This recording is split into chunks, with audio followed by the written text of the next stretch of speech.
Hello friends, कैसे हैं आप सभी बेटा। आई होप बहुत अच्छे होंगे। आप सभी को बेटा खुशखबरी तो मिल गई होगी।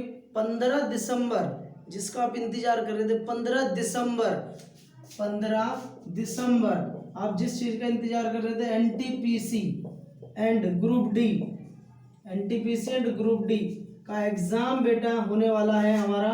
और ये बहुत बड़ी खुशखबरी की बात है आप सबके लिए। 15 दिसंबर, इस डेट को नोट कर लीजिए बेटा, और आज से ही तैयारी करना स्टार्ट कर दीजिए। 15 दिसंबर, आपके पास अभी 2-3 महीने हैं, तैयारी करिए बेसिक से बिल्कुल एकदम एडवांस तक, बेसिक से एकदम एडवांस तक लेवल की तैयारी करेंगे बेटा। ठीक है, आज हम स्टार्ट करने वाले हैं मॉक टेस्ट, जिसमें क्वेश्चंस आएंगे मैथ के। ठीक है, हम 5 मिनट के अंदर, 5 मिनट में 10 क्वेश्चन करेंगे बेटा। और ये वो क्वेश्चन है जो आपके प्रीवियस एग्जाम में आए हुए हैं और आने वाले हैं। जो एनटीपीसी का एग्जाम होने वाला है बेटा, उसमें ये एग्जाम आपको देखने के मिलेंगे। 15 अगस्त, इस डेट के लिए बच्चों ने बहुत इंतजार करा। 2018 से 2020 आ गया बेटा, 21 आने वाला है। 15 दिसंबर, ध्यान रखना बेटा, ये तुम्हारी जिंदगी का बहुत इंपॉर्टेंट है 15 दिसंबर। ठीक है बेटा, आइए चलो स्टार्ट करते हैं। पहले क्वेश्चन देखिए बेटा, पहला क्वेश्चन क्या कह रहा है। यदि 4 की पावर 3 गुणा 5 की पावर 6 इक्वल टू 10 की पावर m है, तो m का मान ज्ञात करें। इंग्लिश में देखते हैं, इफ 4 की पावर 3 इंटू 5 की पावर 6 इक्वल टू 10 की power m, then find the value of m। बहुत अच्छा क्वेश्चन है बेटा। देखिए क्या करेंगे, आपके पास लिखा है 4 की पावर 3, 5 की पावर 6 इक्वल टू 10 की पावर m। आपको m का मान निकालना है, तो हम क्या कर सकते हैं, 2 की पावर अगर 2 कर दें तो 4 होता है बेटा, और ये 5 की पावर 6 इक्वल टू 10 की पावर m। 2 तिया कितने होते हैं, 2 तिया 6 हो गए, और 5 की पावर 6 हो गई, 10 की पावर m। और अगर दोनों बेस सेम हो तो पावर, देखिए बेटा, 2 पंजे पावर्स को बाहर ले लिया यहाँ पर हमने 10, 2 पंजे 10, 10 की पावर 6 हो गई, 10 की पावर m। और अगर आप कंपेयर करेंगे तो m की वैल्यू 6 आ गई। यही आपका परम सत्य आंसर हो गया। क्लियर, नेक्स्ट क्वेश्चन की तरफ देखिए बेटा। दूसरा क्वेश्चन देखिए, दो संख्याओं का में से 24 है, इसका लेस निम्नलिखित में से कौन सा होगा। The HCF of two number is 24, which can be the LCM of them. इन चारों में से कौन सा। बेटा आरआरबी एनटीपीसी 2016 में पूछा गया क्वेश्चन है। देखिए सबसे पहले एचसीएफ कितना दे रखा है, एचसीएफ दे रखा है 24। एलसीएम क्या होता है, लेस से क्या होता है, एलसीएम होता है बेटा जो एचसीएफ से डिविजिबल हो जाए। हमेशा याद रखना, एलसीएम हमेशा एचसीएफ से क्या होगा, डिवाइड होगा। इसका मतलब 24 से इनमें से कौन सा भाग हो जाएगा। देखिए बेटा, 24 के फैक्टर कर लिया 8 और 3, क्या कर लिए 8 और 3। अगर इन चारों में से ऑप्शन से देखते हैं जो 3 से भाग हो जाए, फिर 8 से चेक करते हैं। 3 से भाग होने का मतलब सारी संख्या जो है 3 से, सारी संख्याओं को जोड़ दो और वो 3 से अगर कटती है तो 3 से भाग है। 8 1 9 और 1 10, ये 10 आ गया। 10 तो 3 से नहीं कटता, ये ऑप्शन नहीं हो सकता। 8 तो 10 और 11, ये भी नहीं कट सकता। ये देखिए बेटा, 4 4 8 और 1 9, ये 9 है, ये कट सकता है। ठीक है बेटा, तो 9 देखते हैं क्या 8 से कटेगा। 8 से देखिए 8 2 जा 8 1 जा 8, 6 और 4 64, 8 से भी कट जाएगा। इसका मतलब 144 हमारा क्या हो जाएगा, एलसीएम हो जाएगा। ठीक है बेटा, बहुत इजी है बेटा, इजी ट्रिक के साथ। नेक्स्ट क्वेश्चन देखिए, क्वेश्चन नंबर 3।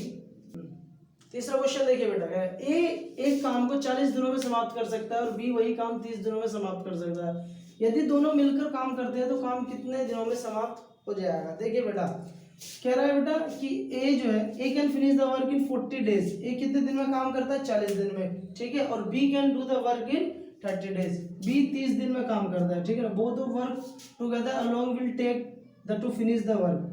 कह रहा है along will be take to finish the work, कितने दिनों में जो है दोनों काम को पूरा कर लेंगे। देखिए बेटा, सबसे पहले ए लिखते हैं, ए कितने दिनों में 40, बी कितने दिनों में 30, दोनों का एलसीएम ले कितना आ गया 120। ये टोटल वर्क आ गया, टोटल वर्क हमारा कितना 120। इसकी इफिशियंसी कितनी आ गई बेटा 3, और इसकी इफिशियंसी आ गई 4। हमारे पास टाइम दे रखा है, तो टोटल वर्क अपॉन इफिशियंसी कितनी होगी दोनों की। अगर हम दोनों की बात करें ए और बी की, तो कितनी होगी 3 और 4 7। तो बेटा हम क्या कर सकते हैं, हम 120 बटे क्या करेंगे 7, भाग दीजिए बेटा कितना आएगा 7 एकम 7, 7 एकम 7 बचे कितना, तो भाग देंगे 7 एकम 7 बचे कितने बेटा हमारे पास 3 तो 5, 50 आ गया 7 7 49, 1/7 कितना फर्स्ट, बिल्कुल सही 17 से 1/7 आपका क्या होगा परम सत्य answer. Next question, question number 4 देखिए बेटा, क्वेश्चन नंबर 4। सर सिंप्लीफाई, ए की पावर 6 गुना ए की पावर -4 भाग दे रहा है ए की पावर 3 से। देखिए बेटा 2016 में आया हुआ आरआरबी एनटीपीसी का क्वेश्चन है। देखिए बच्चे, ए की पावर 6 गुणा ए की पावर -4 बराबर भाग ए की पावर 3। तो देखिए बेटा ये ए की पावर 6 हो गई, और आप देखिए इसको नीचे ए की पावर -4, ये गुणा है तो इसे 1/3 ऐसे लिख सकते हैं। बेटा ये 3 से पावर इसकी कट गई, कितनी बचेगी यहाँ 3, तो ए की पावर 3 गुणा ए की पावर -4। जब बेस सेम होते हैं बेटा तो पावर जुड़ जाती है, तो ये हो जाएगा ए की पावर 3 -4 प्लस होएगी, लेकिन ये माइनस की वजह से माइनस, कितना ए की पावर -1 जो 1/a के बराबर आ गया। तो आपका सही आंसर क्या हो जाएगा, सी 1/a। नेक्स्ट क्वेश्चन देखिए बेटा क्वेश्चन नंबर 5, 2 वर्ष में एक मूलधन पर 5% वार्षिक दर से चक्रवर्ती ब्याज और समान समय में उसी मूलधन पर साधारण ब्याज 10 रुपए ज्यादा है, तो मूलधन ज्ञात करना है। प्रिंसिपल निकालना है बेटा, difference between compound simple interest rate 5% पर 1 साल का, सेम अमाउंट दे रखी 2 साल के लिए, 10 रुपए उनका अंतर है, तो प्रिंसिपल बताइए क्या होगा। आपको पता है 2 साल की अगर बात हो तो अंतर जो होता है, जो उनका अंतर है वो बराबर होता है प्रिंसिपल r का स्क्वायर बटे में 100 का स्क्वायर। ये 2 साल के लिए होता है बेटा, किसके लिए, 2 वर्ष की अगर बात करी जाए उसके लिए हमारे पास ये फॉर्मूला होता है, अंतर इक्वल टू PR² 100। अंतर 10 दे रखा मेरे भाई, प्रिंसिपल निकालना है, रेट 5 है, 5 का स्क्वायर बटे में 100 गुणा 100। देखिए बेटा 10 = 25 हो गया, 25/100 गुणा में 100। अगर हम 25 चौका ये होता है 400 गुणा ये कर देंगे तो 4000 हमारा क्या आ जाएगा, प्रिंसिपल। इसका मतलब सी इज द सही आंसर है बिल्कुल। ओके नेक्स्ट क्वेश्चन देखते हैं। देखिए बेटा क्वेश्चन नंबर 6 कह रहा है, दो नंबर का अनुपात 7 से ही 12 है, यदि दोनों अनुपात में 7 जोड़ दिया जाए तो उनका अनुपात कितना बन जाता है, 7:11 बन जाता है। तो छोटी संख्या ज्ञात करनी था। Ratio of 2 number 7:2, if 7 is added both ratio the ratio becomes 7। बेटा 7:12 है उनका रेशियो, पहले कितना है 7:12, बहुत इंपॉर्टेंट क्वेश्चन है, कई बार हो चुका है बेटा, 7:12 और कितना रेशियो बन जाएगा 7:11, कितना बन जाएगा 7, दोनों में क्या ऐड करना है 7, दोनों में क्या ऐड करना है बेटा 7 ऐड करना है। तो हम सबसे पहले देखते हैं इनका अंतर कितना है, 7 से 12 तक 5, उसकी गुणा इस वाले से करेंगे, किससे करेंगे, इससे, और इन दोनों का अंतर 4, तो इसकी गुणा किससे करेंगे, 4 से गुणा करेंगे। देखिए बेटा 7 ऐड करना है, दोनों का अंतर देखा इसका 5 है, 5 से इससे गुणा करेंगे नीचे वाले में, और अगर इनका अंतर कितना है 4 से यहाँ, तो कितना हो गया, ये हो गया 28:48। इसका कितना हो गया 35:55। अब इन दोनों का देखिए कितना अंतर 7, कितना आ रहा है बेटा 7, ठीक है बेटा, और वो किसके बराबर, कितना नंबर ऐड करना है 7, जो ऐड करना है जोड़ना है 7 के बराबर। अगर 7 7 के बराबर है तो एक संख्या 1 के बराबर होगी। छोटी संख्या पूछी आपसे, क्या पूछा, स्मॉलर नंबर, छोटी संख्या ज्ञात करनी, छोटा क्या है 28, तो 28 × 1 किसके बराबर हो जाए 28 के, तो आपका परम सत्य आंसर 28 बेटा। क्लियर है बेटा। नेक्स्ट क्वेश्चन देखिए बेटा क्वेश्चन नंबर 7, एक रेलगाड़ी 160 किलोमीटर की गति से चल रही है और इसकी लंबाई 80 मीटर है। रेलगाड़ी द्वारा एक खंबे को पार करने में लगने वाला समय मैंने आपको बताया है।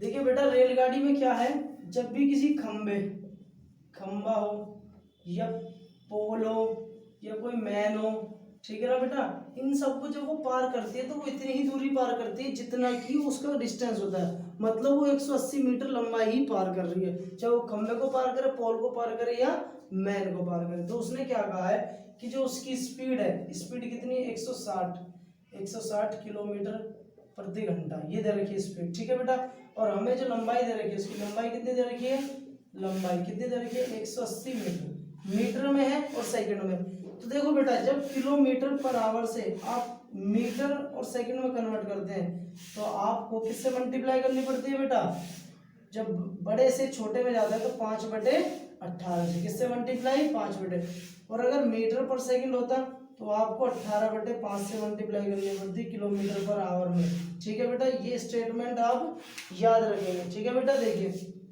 ये जो स्टेटमेंट है आप याद रखेंगे, ठीक है। आइए देखते हैं क्वेश्चन क्या कह रहा है। आपको क्या निकालना है, समय निकालना है। तो टाइम इक्वल टू क्या होता है, डिस्टेंस अपॉन स्पीड। डिस्टेंस कितना है, डिस्टेंस है जी हमारे पास 180, स्पीड कितनी है 160, उसे मीटर पर सेकंड में बदलने के लिए 5/18, 5 और 18 ऊपर गुणा कर दीजिए बेटा, कितना आया देखिए, 0 से 0 कट गया, कितना बचा 18 × 18 अपॉन में 16 × 5, तो 2 से जाएगा, 2 से ये गया, 2 × 18, 2 से ये चला जाएगा आपका 8 बार, 2 से गया 4 बार और 2 से गया 9 बार, तो क्या गया 81/20। अगर आप इसे भाग देंगे 81/20 तो मेरे ख्याल से 4.05 सेकेंड, इसका मतलब पहला इसका बिल्कुल सत्य आंसर है, 4.05 सेकेंड। नेक्स्ट क्वेश्चन देखिए बेटा, क्वेश्चन नंबर 8 सरल कर सिंपलीफाई, बहुत इजी क्वेश्चन है। देखिए क्या लिखा है, 8 1/3 गुणा 4 1/5 भाग 5 1/4। आप में से बहुत बच्चे सोच रहे हो सर ये इजी क्वेश्चन करा, बेटा ये आए हुए हैं 2016 में। आप देखिए हार्ड भी कराएंगे, लेकिन ये हम पहले क्या है प्रीवियस ईयर के क्वेश्चन सोल्व करा दें, उसके बाद फिर आपको इसी तरह से आपको स्टैंडर्ड समझ में आ जाएगा, आपको समझ में आ जाएगा किस टाइप के क्वेश्चन एग्जाम में आते हैं, और फिर उसी तरह से हम आगे क्वेश्चन पढ़ेंगे। पहले आप इन्हें सोल्व कर लीजिए। 8 × 24 और 1 25/3 गुणा 4 × 5 20 और 1 21 21/5। इसको अगर हम भाग देंगे 20 और 1 21 21/4 तो उल्टा कर देंगे 4/21 21 से 21 कट गया बेटा, 5 से क्या कटेगा, ये कटेगा 5 बजे, ये हो जाएगा 20 सही 3 20/3 कितना आ जाएगा 6 × 18 2/3। डी इसका बिल्कुल सही आंसर है। ठीक है बेटा, नेक्स्ट क्वेश्चन देखते हैं। क्वेश्चन देखिए बेटा, क्वेश्चन नंबर 9 देखिए। क्वेश्चन नंबर 9 कह रहा है एक ए है 3480 रुपए की साइकिल बेच कर 20% का लाभ कमाता है, उसे प्रॉफिट होता है 20% का, तो उसका क्रय मूल्य निकालना है। क्रय मूल्य का मतलब क्या कह रहा है, कॉस्ट प्राइस निकालना, परचेज कितने में उसने खरीदी थी। तो आप देखिए 20% का मतलब क्या होता है बेटा 1/5, 5 पर वो क्या कमा रहा है 6, 1 रुपए का प्रॉफिट कमा रहा है, तो इसका मतलब 6 की वैल्यू किसके बराबर आ जाएगी 3480 के बराबर। हमें क्या कह रहा है वो निकालना है कॉस्ट प्राइस उसका। ठीक है बेटा, कॉस्ट प्राइस कितना 5, तो 5 का क्या हो जाएगा 3480/6 गुणा में 5। देखिए काटिए बेटा 6 से, 6 पंजे 30, 4 बजे 6 8 4 बजे 48, 6 8 जा 48 और 0 गुणा में 5 कितना आ गया 0 40 4 80 लगे 25 4 29 29। तो इसका क्या है बिल्कुल करेक्ट आंसर है ऑप्शन नंबर बी।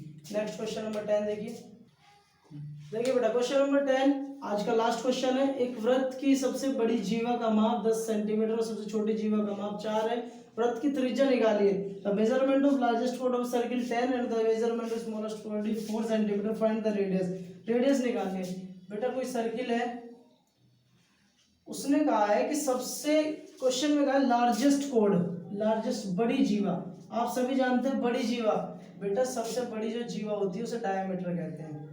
सबसे बड़ी जो जीवा होती है उसे क्या कहते हैं डायमीटर। डायमीटर होती है सबसे बड़ी जीवा, सबसे बड़ी जीवा, सबसे बड़ी जीवा। और आपसे पूछा क्या है रेडियस, और आपको पता है रेडियस बराबर क्या होता है, रेडियस जो है वो किसके बराबर होता है त्रिज्या, डायमीटर का हाफ होता है, डायमीटर का हाफ होता है। तो डायमीटर कितना दे रखा है, सबसे बड़ी जीवा 10 सेंटीमीटर है, तो 10/2 हो जाएगा, कितना आ जाएगा 5 सेंटीमीटर। तो त्रिज्या कितनी आ गई 5 सेंटीमीटर, है ना बेटा। ये जी कैसा लगा आपको सेक्शन, बताइए लाइक कमेंट और शेयर करके जरूर बताइए कि सेक्शन कैसा लगा। अगर आप मोटिवेट करेंगे, कमेंट करके बताएंगे, तो हम इस तरह के और अच्छे अच्छे क्वेश्चन आपके लिए लेकर आएंगे। घबराना नहीं बेटा, 15 दिसंबर याद रखना बेटा, आपकी नौकरी है और इसको हाथ से नहीं जाने देना। ठीक है, मिलते हैं नेक्स्ट क्लास में। लाइक शेयर सब्सक्राइब करना ना भूलें। बाय।